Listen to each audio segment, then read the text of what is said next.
حضرت ابراہیم کی قربانی بھی قرآن نے بیان کی۔ بات کہاں سے شروع ہوئی؟ جناب ابراہیم نے دعا مانگی، ربی حب لی من الصالحین، اے اللہ مجھے صالح بیٹا عطا فرما۔ اولاد کی طلب صرف ماں کو نہیں ہوتی، باپ کو بھی بڑی ہوتی ہے۔ یہ الگ بات ہے، بچے سپورٹر ماں کے ہوتے ہیں، باپ کو بھی بڑی طلب ہوتی ہے۔ ربی حب لی من الصالحین، اللہ مجھے صالح اولاد عطا فرما۔ پہلے دعا مانگی، رب فرماتا فبشرناہ بغلام حلیم، ہم نے انہیں عقل مند بیٹے کی خوشخبری عطا فرمائی۔ انہوں نے صالح بیٹا مانگا، اللہ نے حلم والا بیٹا عطا کیا۔ بیٹا مل گیا۔ فلما بلغ معہ السعی، پھر جب بیٹا ان کے ساتھ کام کرنے کے قابل ہو گیا، بندہ رات کو تھکا ماندہ گھر آئے نا تو بیٹا تھوڑا سا بڑا ہو جائے تو اس کو چارپائی پہ لیٹا دیکھ کے ابا بڑا راضی ہوتا ہے۔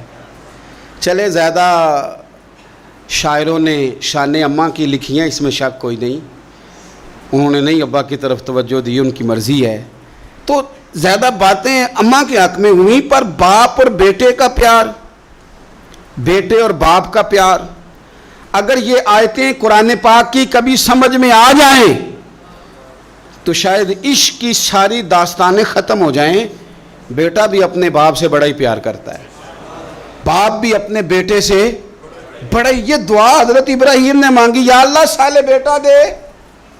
اللہ نے پھر کہا کہ میں نے خوشخبری دی حلم والے بیٹے کی، فلما بلغ معہ السعی، پھر بیٹا جب ساتھ چلنے کے قابل ہو گیا، قال یا بنی انی ارا فی المنام، کہا اے بیٹے میں نے خواب دیکھی ہے، کیا؟ انی اذبحک، میں تجھے ذبح کر رہا ہوں، فانظر ماذا تری، بیٹے تیری رائے کیا ہے؟ میں نے خواب دیکھ لی، میں ذبح کر رہا ہوں، تو اپنی رائے بتا۔ رائے اس لیے نہیں پوچھی کہ اگر وہ کہیں گے نہ ذبح کرو تو نہیں کریں گے، رائے اس لیے پوچھی ہے کہ لوگوں کو پتہ چلے کہ جس پتر کی تربیت حضرت ہاجرہ نے کی ہے اور جس کی رگوں میں حضرت ابراہیم خلیل کا خون ہے اور جس کی پیشانی میں نور محمدی چمکتا ہے صلی اللہ تعالی علیہ وسلم، ان کے خیالات کیا ہیں پتہ چلے۔ اور یہ پوچھا بھی اس لیے تاکہ لوگوں کو سمجھ آ جائے کہ اگر حضرت ابراہیم ذبح کرنے کو تیار تھے تو جناب اسماعیل ذبح ہونے کو تیار، لوگوں کی سمجھ میں بات آ جائے۔ فانظر ماذا تری، تیری کیا رائے ہے؟ قربان جائیں۔ یہ بھی انداز ہے بیٹے کا باپ کے ساتھ۔ یہ نہیں کہا کہ ابا جی ذبح کر دیں آپ، یہ نہیں کہا، قال یا ابت افعل ما تؤمر، کہا ہے ابا جی آپ کریں وہ جس کا آپ کو حکم دیا جا رہا ہے۔ رب جو کہتا ہے نا آپ وہ میرے ساتھ کر دیں، اگر اللہ کہتا ہے ذبح کریں تو ذبح کر دیں، اگر وہ فرماتا ہے اس کے ٹکڑے ٹکڑے کریں تو ٹکڑے ٹکڑے کر دیں، جو رب کہتا ہے وہ کریں۔ مجھے آپ انشاءاللہ صبر کرنے والوں میں سے پائیں گے۔ کریں، میں تیار ہوں، کریں۔ بیٹا ہے، سالوں کے بعد جناب ابراہیم نے دیکھا ہے، اب وہ اس عمر کو پہنچا ہے کہ وہ کام کرنے کے قابل ہوا، ساتھ چلنے کے قابل ہوا، حکم آ گیا۔ دیکھو ایک مشکل وہ ہوتی ہے کہ تبلیغ کرنی ہے، کافروں کو رستے میں مشکل آ گئی۔ ایک مشکل وہ تھی کہ کافروں سے لڑائی کرنی تھی تو رستے میں مشکل ہے۔ یہاں تو کچھ بھی نہیں، بیٹھے بٹھائے رب نے کہہ دیا کرو بیٹا ذبح۔ سمجھ آتی ہے کہ یاری تیری سونا ہے پر ازمائشاں بھی تیریاں اگ، اے سونا پرکھیا جامدہ ہی پہلو نال لگان دے لگ۔ وہ اپنے پیاروں کو نہ بیٹھے بٹھائے بھی امتحان لے لیتا ہے۔ کہا میں تیار ہوں، مجھے صبر کرنے والوں میں پائیں گے۔ فلما اسلم وتلہ للجبین، اللہ فرماتے ہیں جب دونوں حکم ماننے کو تیار ہو گئے تو باپ نے بیٹے کو پیشانی کے بل لٹایا، شیطان بڑا سر پٹایا، دوڑا، میں نے تو گمراہ کرنا تھا آدم کی اولاد کو، یہ کیا بنا؟ اللہ کی رضا کے لیے بیٹا تک قربان کرنے کو تیار ہو گئے، دوڑ کے جناب ہاجرہ کے پاس گیا۔ پتہ ہے آج کیا ہونے لگا ہے؟ پتہ ہے جناب خلیل کہاں لے گئے ہیں جناب اسماعیل کو؟ کہنے لگی سیر و تفریح کے لیے گئے ہیں، یہی ہیں؟ کہنے لگی نہیں، وہ تو ذبح کر دیں گے۔ جناب ہاجرہ کہنے لگی کبھی باپ نے بھی بیٹے ذبح کیے؟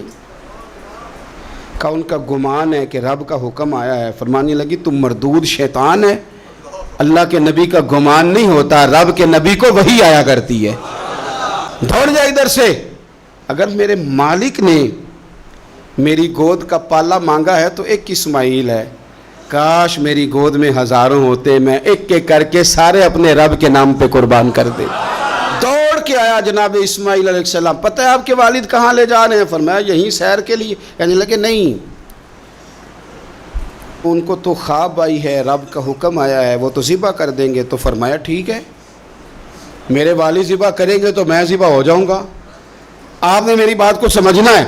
پھر حضرت ابراہیم کے رستے میں آیا، کہنے لگا اے ابراہیم، حضرت جبریل تو آئے ہی نہیں، آپ کو تو حکم حضرت جبریل کے ذریعے آتا ہے، آپ خواب دیکھ کے بیٹا ذبح کریں گے؟ روڑے اٹھائے، کنکر اٹھائے، زور سے مارے، وہ دوسری جگہ آ گیا، پھر کنکر مارے، پھر تیسری جگہ آ گیا، پھر کنکر مارے۔ کیا دنیا میں یہ بھی انداز بھی ہے کہ روڑے ماریں تو عبادت کا ثواب ملے؟ آپ میری بات کو سمجھنا یار، روڑے مارو، روڑے کون مارے؟ حاجی صاحب مارے، ایک دفعہ مارے، کہا نہیں 3 دفعہ مارو، 3 دن مارو، آؤ روڑے مارو۔ یا اللہ، روڑے مارنا بھی عبادت ہے؟ پتھر مارے، کنکر مارے، فرمایا مارو نا، تمہیں پتہ نہیں نا کہ وہ ذائقہ کتنا ہے جب میرے خلیل نے میری خاطر روڑے مارے تھے، میری خاطر روڑے مارنا بھی عبادت قرار دے دیا۔ صحابہ نے پوچھا یا رسول اللہ، یہ جو ہم کنکر مارتے ہیں جمرات کو، اس کا بھی ثواب ہے؟ فرمایا یہ تو تمہیں میزان عمل میں قیامت کے دن پتہ چلے گا نا اجر کتنا ہے، یہ تمہیں تب پتہ چلے گا۔ روڑے مارے حضرت ابراہیم خلیل نے، فلما اسلم وتلہ للجبین، دونوں تیار ہو گئے، باپ نے بیٹے کو پیشانی کے بل لٹایا۔ مفسرین کہتے ہیں خود کہا تھا جناب اسماعیل نے، ابا جی سیدھا لٹا کے ذبح نہ کرنا، ہو سکتا ہے چہرہ دیکھیں تو آپ سے چھری نہ چلائی جا سکے، آنکھوں پہ پٹی باندھ لو، مجھے الٹا کر کے لٹا لو اور میرے ہاتھ پیر باندھ لو۔ بیٹے وہ کیوں؟ کہا آپ والد ہی نہیں، پیغمبر بھی، پیغمبر بھی جد الانبیاء، ابو الانبیاء ابراہیم خلیل۔ ایسا نہ ہو کہ میں موت آتے وقت تڑپوں تو کچھ خون اڑے، تو میں اللہ کے نبی کی بے ادبی نہیں کرنا چاہتا، مجھے ذرا باندھ لے۔ باپ نے بیٹے کو باندھا، چھری پکڑ لی اور گردن پہ چلائی، فلما اسلم وتلہ للجبین۔ آپ کبھی مزہ تو لے ان آیتوں کا، دونوں تیار ہو گئے، باپ نے بیٹے کو گردن کے بل لٹا لیا، وَنَادَيْنَاهُ أَن يَا إِبْرَاهِيمُ، رب فرماتے ہیں ہم نے آواز دی اے ابراہیم۔ آپ کبھی دیکھیں کوئی بندہ کام کر رہا ہو تو پیچھے سے کوئی دیکھنے والا آواز، او ٹھہرنا ٹھہرنا ٹھہرنا، ذرا مزہ لے، وَنَادَيْنَاهُ أَن يَا إِبْرَاهِيمُ، اللہ فرماتے ہیں ہم نے آواز دی اے ابراہیم، قد صدقت الرؤیا، آپ نے تو خواب سچ کر دکھایا ہے، اے ابراہیم آپ نے تو خواب سچ کر دکھایا، اِنَّ كَذَلِكَ نَجْزِي الْمُحْسِنِينَ، ہم اسی طرح نیکوں کو بدلہ دیتے ہیں، اِنَّ هَذَا لَهُوَ الْبَلَاءُ الْمُبِينُ، بے شک یہ بڑی آزمائش تھی، بے شک یہ کھلی آزمائش تھی۔ میں نے کہا تھا قرآن کی آیتوں کا بھی مزہ لیا کرے، یہ کھلی آزمائش تھی۔ جب آزمائش لینے والا کہتا ہے آزمائش کھلی تھی اور دینے والے نے سچ کر دکھائی، تو پھر حضرت ابراہیم کی شان دیکھی نا کتنی بلند ہے۔ لینے والا کہتا ہے آزمائش کھلی تھی، وَفَدَيْنَاهُ بِذِبْحٍ عَظِيمٍ، اور ہم نے انہیں بچا لیا فدیے میں عظیم ذبیحہ دے کر۔